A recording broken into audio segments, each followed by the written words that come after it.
India is again too much ahead in this test match, in this second test match. Hello friends, तो आज हम India versus England second test day 2 का review करने जा रहे हैं।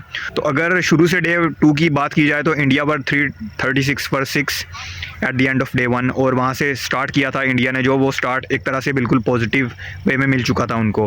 पार्टनरशिप ग्रो कर रही थी अश्विन और यशस्वी के दरमियान, and we were hoping that India would touch 400, और इंडिया ने वो टच कर भी लिया ऑलमोस्ट 400 का मार्क। 396 का जो है वो कलेक्टिव स्कोर किया, बट जिस तरह से एक कोलैप्स हम कह सकते हैं, और ऐसा कोलैप्स एक अनएक्सपेक्टेड भी नहीं होता क्योंकि टेल एंडर से हम बहुत ज़्यादा उम्मीद नहीं लगा सकते।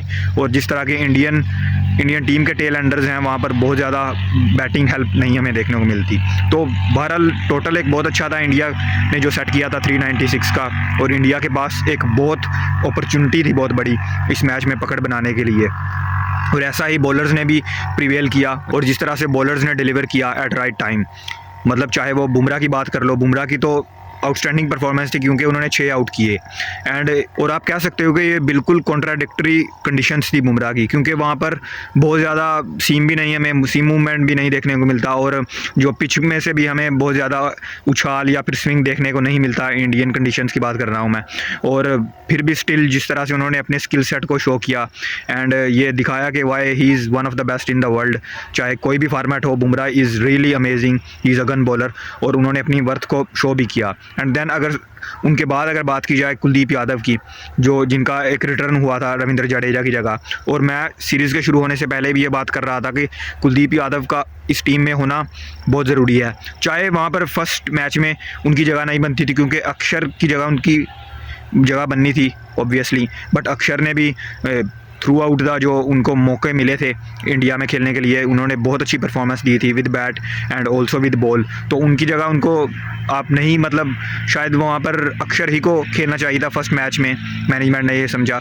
बट सेकंड मैच में जिस तरह से रविंद्र जडेजा अनअवेलेबल हो गए थे, तो वहाँ पर कुलदीप यादव का होना बनता था बिल्कुल से, और उन्होंने अपनी स्किल को भी दिखाया। And he bowled most of the overs from this Indian bowling. 17 overs bowl किए उन्होंने सबसे ज़्यादा, और 3 विकेट उन्होंने इंपॉर्टेंट विकेट्स उन्होंने चटकाए। दैन अगर इंग्लैंड की बैटिंग की अगर यहाँ पर थोड़ी सी बात कर ली जाए, तो इंग्लैंड की बैटिंग स्टार्ट उनको मिल चुका था फिर से क्रॉली और बेन डकेट से। चाहे वो कन्वर्ट उस स्टार्ट को नहीं कर पाए, अगर हम पर्टिकुलरली यहाँ पर बेन डकेट की बात करें, क्योंकि उनको स्टार्ट बहुत अच्छा मिला था, 21 रन्स पर थे वो, बट उस स्टार्ट को वो इंडियन बैटर्स की तरह कन्वर्ट नहीं कर पाए। And Crawley was looking really good, he was on 76, और वो 100 के भी ऊपर से स्ट्राइक रेट के साथ खेल रहे थे, बट वो भी अनफॉर्चुनेटली जो है वो 100 का मार्क नहीं टच कर पाए। और अगर क्रॉली के अलावा मोस्ट ऑफ द बैटर्स की बात की जाए इंग्लैंड की तरफ से, तो कोई भी हेडलाइनिंग परफॉर्मेंस नहीं थी। स्टोक्स के 47 ज़रूर थे, जिसकी वजह से शायद 253 कर पाया इंग्लैंड। चाहे अगर वहाँ पर स्टोक्स ना रुकते तो चाहे वहाँ पर 200 भी ना बनता इंग्लैंड की टीम का जो स्कोर अभी हमें देखने को मिल रहा है। तो बहरहाल इंडिया ने एक अच्छी लीड हासिल की है। और यहाँ पर अगर कंडीशंस को थोड़ा सा बयान किया जाए, तो कंडीशंस बहुत ज़्यादा स्पिन फ्रेंडली कंडीशंस नहीं है यहाँ पर। बैटिंग के फेवर में कहीं ना कहीं कंडीशंस हैं, क्योंकि जिस तरह से हमने देखा एंडरसन ने 3 विकेट्स लिए, देन बुमराह ने 6 विकेट्स लिए, तो यहाँ पर बहुत ज़्यादा मदद नहीं है स्पिनर्स के लिए। फास्ट बॉलर्स के लिए भी कुछ ना कुछ है पिच में, and Bumrah really showed that.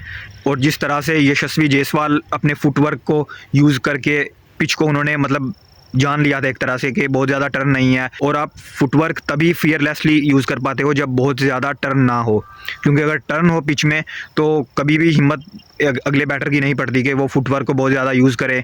और जो चीज़ अभी इंडिया को करनी है वो ये है कि अभी बहुत ज़्यादा अग्रेसिव खेलने की भी ज़रूरत नहीं है, क्योंकि अभी जो दोबारा बारी आई है इंडिया की, they are 23 for no loss, and India is ahead with 176 runs with no loss of wicket. कोई भी विकेट अभी नहीं गया है, और अभी 10 के 10 विकेट्स हैं आपके पास। अगर दूसरी इनिंग्स में मिनिमम 200 भी स्कोर करती है इंडिया, तो वहाँ पर टारगेट है जो वो ऑलमोस्ट 400 के अराउंड मिल जाएगा इंग्लैंड को, और वो कभी भी जो है वो ईजी नहीं रहने वाला, क्योंकि 4th इनिंग में टारगेट जो है वो चेज़ करना बिल्कुल आसान नहीं रहता। क्योंकि हम देख चुके हैं पहले टेस्ट मैच में इंडिया ने पहली इनिंग्स में तो बहुत अच्छी बैटिंग की थी, बट सेकंड इनिंग्स में 230 का भी टारगेट जो है वो चेज़ नहीं कर पाए इंडिया।